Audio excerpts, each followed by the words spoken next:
मेरे ना मामा की डेथ हुई 2 ढाई साल पहले। ऐसी बातें कोई बताता नहीं है, बट मैं ये स्टोरी पता है इसलिए शेयर करती हूँ लोगों से कि ताकि लोगों को थोड़ी अवेयरनेस आए, पता चले, आप अपने आसपास लोगों को बचा सकें। तो हुआ यूँ कि उनकी डेथ हुई थी फर्स्ट वीक ऑफ जनवरी में, और 15 दिन से वो सफ़र कर रहे थे। ये सब चीज़ हमको उनकी डेथ के बाद पता चली। 15 दिन से, मतलब दिसंबर के लास्ट 2 वीक्स जिसमें दिल्ली में एक्सट्रीम ठंड रहती है, उसमें उनको एसी और पंखा ऑन करके बैठना पड़ता था, क्योंकि उनको लगता था कि उनको सांस नहीं आ रही। ये 10-15 दिन चला ये सब चीज़। उनके एक साइड का शोल्डर वो उठा नहीं पा रहे थे, हाथ नहीं उठा पा रहे थे।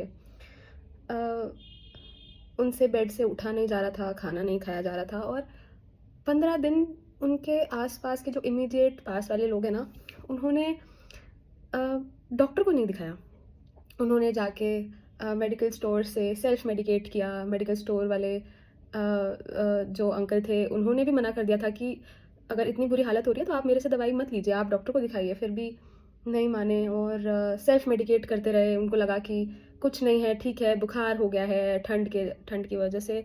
और ये सब कुछ चलता रहा 15 दिन। और जिस दिन हमको पता चला उस दिन उनकी हालत बहुत ख़राब थी, and we were taking him to the hospital, and he died on the way to the hospital after struggling for 14-15 days.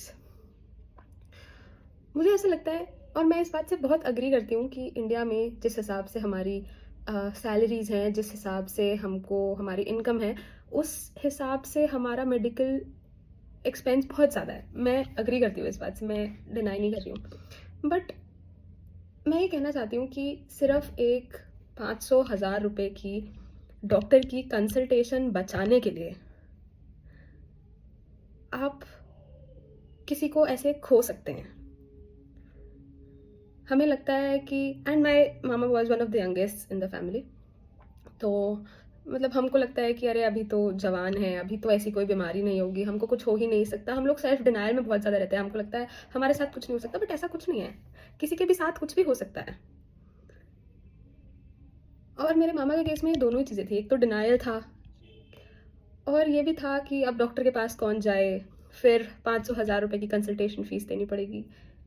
मुझे ऐसा लगता है यार, 500,000 रुपये तो आप दोबारा कमा सकते हो, बट जो इंसान एक बार चला गया उसका लॉस आप कैसे रिकवर करोगे?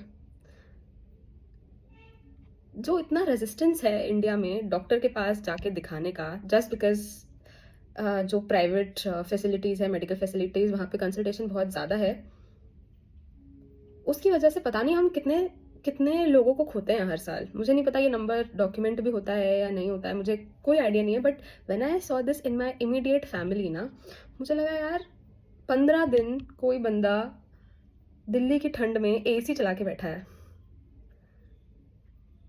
और उसके आसपास के लोग ये सोच रहे हैं कि अरे आप डॉक्टर के पास जाएंगे तो 500,000 रुपये खर्च हो जाएंगे कंसल्टेशन के, और निकलेगा बुखार ही।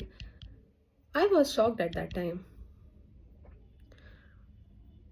मैं बस सबको ये कहना चाहती हूँ कि अगर आप एक सेकंड के लिए ये सोचें कि ये 500,000 रुपये कोई एक्सपेंस नहीं है, आपकी लाइफ का इन्वेस्टमेंट है ना, तो I am sure a lot of people will start taking their medical tests, their half yearly and yearly full body checkups very seriously. But India में ना हम लोग इन सब चीज़ों को एज एन एक्सपेंस देखते हैं।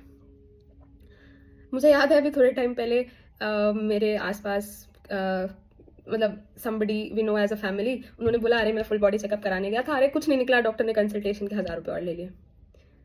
Dude, what do you want? क्या चाहते थे तुम कि तुम्हारी रिपोर्ट्स में कुछ निकले तब तुम जाके डॉक्टर की 1,000 रुपये की कंसल्टेशन फी को जस्टिफाई कर पाओ? So this whole scenario, what happened with my mama was an eye opener for everybody around me कि किसी भी बीमारी की कोई एज नहीं होती, and he died of a silent heart attack. उन्होंने 12-15 दिन उस चीज़ से स्ट्रगल किया, और अगर हम उनको एक दिन पहले भी डॉक्टर के पास ले जाते ना, तो वो बच जाते। तो कोई भी बीमारी किसी को भी हो सकती है, प्लीज़ डिनायल में ना रहे। मैं कोई डॉक्टर नहीं हूँ, बट मैं इतना तो जानती हूँ कि किसी इंसान को खोने की जो फियर है, जो कॉस्ट है ना, वो बहुत ज़्यादा है आपकी लाइफ में। वो जो पूरी लाइफ आपके अंदर एक वॉइड रहेगा ना कि यार ये इंसान चला गया, रादर देन स्पेंडिंग दोज 1,000-1,500 रुपये ऑन अ डॉक्टर की consultation fees, it's very less.